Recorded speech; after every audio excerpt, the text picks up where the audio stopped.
They say revenge is a dish best served cold. But mine? Mine was served in silence. No shouting. No confrontation. Just quiet decisions made behind closed doors. Strategic moves. Calculated exits. And a smile no one saw coming. I'm Madison Carter. And this is the story of how I built my mother's multi-million-dollar consulting empire in secret, and how I watched it crumble when I took everything away. I wasn't born with power. I wasn't handed influence. I was the middle child, the one who blended into the background, the one who never got the spotlight. My mother used to say I was too soft for business, that I didn't have the edge, that I'd never survive in the real world. She was wrong, because while she was busy building her brand, I was building something bigger, something quieter, something stronger. This isn't just a story about business. It's about betrayal, about being underestimated, about what happens when the quiet one finally speaks. And trust me, I didn't just speak. I roared. If you've ever been the forgotten child, the overlooked employee, the underestimated woman, this story is for you. Because sometimes the most dangerous person in the room isn't the loudest. It's the one who's been watching, listening, waiting. And when she finally moves, everything changes. So grab your coffee, sit back, and let me take you into the heart of a story that started with silence and ended with fire. I wasn't born into a broken family. I was born into a hierarchy. From the outside, we looked perfect. A beautiful home in Charlotte, North Carolina. A successful mother. 3 bright children. But inside, it was a different story. My older brother Blake was the golden boy. He was everything my mother wanted in a child. Confident, athletic, ambitious. He was the quarterback, the debate team captain, the one who got into Yale and made partner at a Manhattan law firm before turning 30. My younger sister Chloe was the baby. She was sweet, charming, and effortlessly adored. She had the kind of smile that made people lean in. She was the cheerleader, the prom queen, the one who got a full ride to Duke and now runs a lifestyle brand with 500,000 followers. And then there was me, Madison, the middle child, the quiet one. I wasn't rebellious. I wasn't dramatic. I didn't demand attention. I just existed. I was the girl who stayed up late coding websites, who read psychology books for fun, who built robots in her garage while everyone else was at the pool. My mother, Diane Carter, never understood me. She was a powerhouse, CEO of Williams Consulting, a boutique firm she built from scratch. She was sharp, driven, and unapologetically bold. But she had no patience for quiet brilliance. Madison, you're too soft for business, she'd say. You need to toughen up. You'll never make it in the real world if you keep hiding behind your laptop. She said it with love, or at least what she thought was love. But it cut deep. Every time she praised Blake's courtroom victories or Chloe's brand deals, she'd glance at me and say, "And Madison, well, she's doing her tech thing." My achievements were footnotes. My milestones were skipped. My voice was background noise. I learned early on that if I wanted to be seen, I had to stop asking for permission. So I stopped trying to impress her. I stopped trying to fit into her mold. And I started building my own. While Blake was arguing cases and Chloe was filming skincare tutorials, I was launching startups. I was investing in founders. I was building something real. But I never talked about it. Because I knew that the most powerful moves are made in silence. And one day, that silence would speak louder than anything my mother had ever said. After college, I didn't follow the path my family expected. No law school. No MBA. No corporate ladder. Instead, I packed my bags and moved to Austin, Texas, a city buzzing with startups, innovation, and possibility. I rented a tiny apartment above a coffee shop and started building. At first, it was just me and 2 friends from college. We had laptops, ramen noodles, and a dream. We built apps, pitched ideas, and failed more times than I can count. But every failure taught us something. Every setback sharpened our instincts. We launched a small tech incubator. We helped early-stage founders refine their products, build their teams, and pitch to investors. Slowly, our reputation grew. We weren't flashy. We weren't loud. but we were effective. By the time I turned 29, I had founded Blue Ridge Ventures, a venture capital firm with $80 million under management. We focused on underdog founders, women, minorities, people with grit and vision but no connections. We didn't chase headlines. We chased impact. And we were good at it. I was finally building something of my own. Something real. Something powerful. But back in Charlotte, my mother was struggling. Williams Consulting had plateaued. Her client base was shrinking. Her overhead was growing. She was trying to expand into new markets but lacked the capital and strategy. She didn't ask me for help. She never would. But I saw an opportunity, not just to help her, but to prove something to myself. So I created a shell fund under a different name, Oak and Ivy Capital. It was clean, untraceable, no ties to me or Blue Ridge Ventures. And I began injecting capital into Williams Consulting. I funded her office expansion, her rebranding campaign, her new hires. I paid for her downtown lease, her PR firm, her travel budget. She never knew it was me. To her, Oak and Ivy was just another investor who believed in her vision. And as the money flowed, so did the success.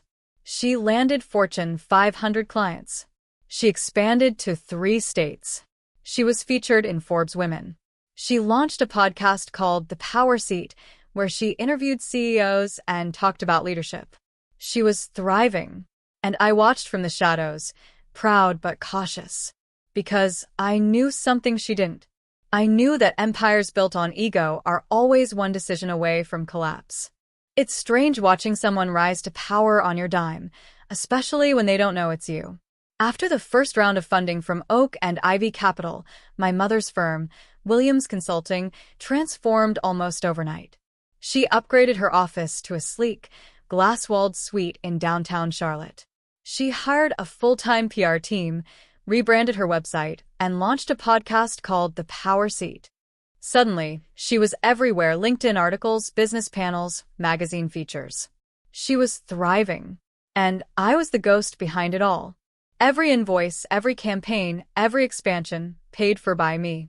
Quietly, strategically, without credit. I watched her land Fortune 500 clients. I watched her expand into Atlanta and Miami. I watched her host lavish networking events with catered dinners and custom gift bags. She was living the dream, and I was funding it. At first, I felt proud. I thought maybe this would change things. Maybe she'd finally see me. Maybe she'd ask, "Madison, how did you know what I needed before I did?" But she didn't. Instead, she became someone else. She started talking about herself in the third person. "Diane Carter doesn't settle," she'd say. "Diane Carter builds empires." She stopped listening to her team. She ignored her board. She made decisions based on ego, not strategy. She hired friends instead of experts. She fired her compliance officer for being too negative.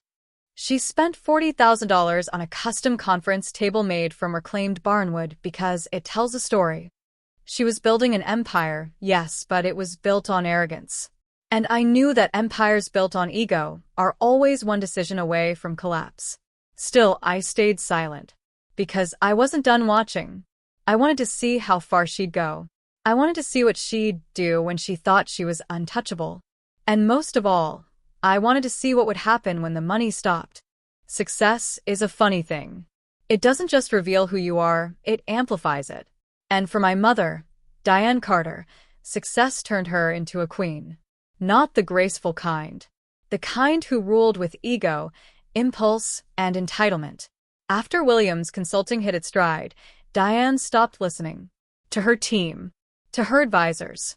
To reality. She started making decisions based on how they made her feel, not how they made sense. She hired her college roommate as head of operations, someone with zero experience in consulting. She fired her CFO for being too cautious. She replaced her legal counsel with a lifestyle blogger who once took a business law course online.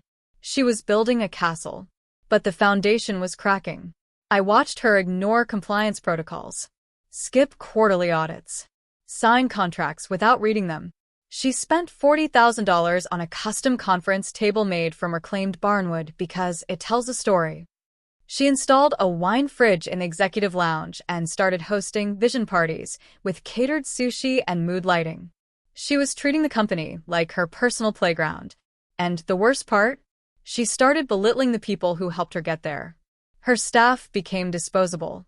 Her partners became pawns. And me? I became a punchline. When I visited her office, she barely looked up from her desk. "Madison," she said once, waving me off, "you wouldn't understand how real business works. You're still in your little tech bubble." I wanted to laugh. I wanted to scream. I wanted to tell her that her entire empire was built on my money, my strategy, my silent support. But I didn't. Because I knew something she didn't. I knew that arrogance is the first step toward collapse. And I was ready to watch her fall.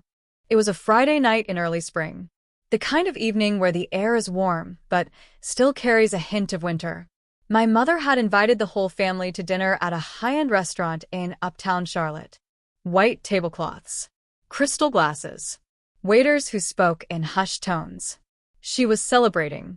Blake had just won a major case in New York. Chloe had landed a brand deal with a luxury skincare company. And me? Well, I was there too.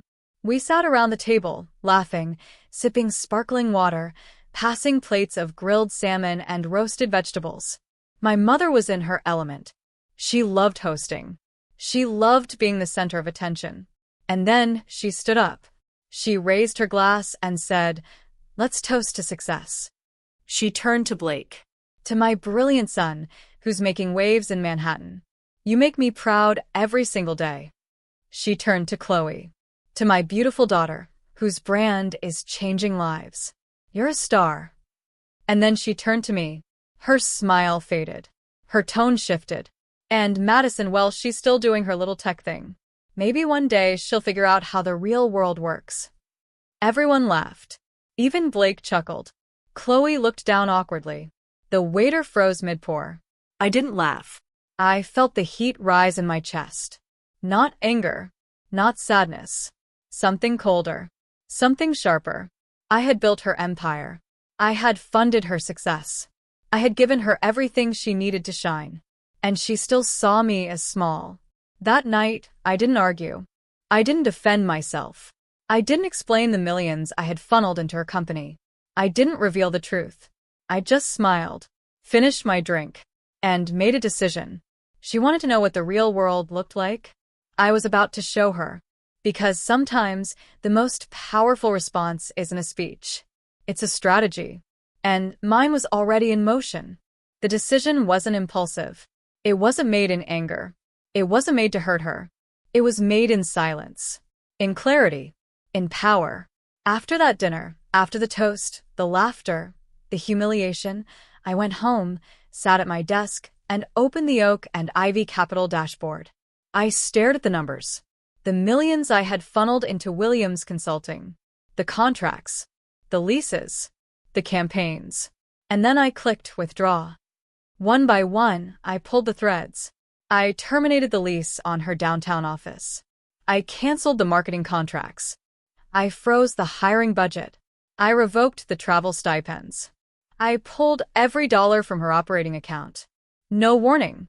No explanation. Just silence. She didn't notice at first. She thought it was a glitch. A delay. A hiccup in the system. But then the invoices started piling up. The payroll bounced. The vendors stopped responding. The clients grew restless. She tried to secure new funding, but her reputation was already damaged. Investors backed out. Partners distanced themselves. Her board grew nervous. And Diane? She panicked. She called emergency meetings. She blamed her staff. She fired her COO. She tried to sell assets that didn't exist. But it was too late. The empire she built on my money collapsed like a house of cards. Within 6 months, Williams Consulting was drowning. And I watched it happen.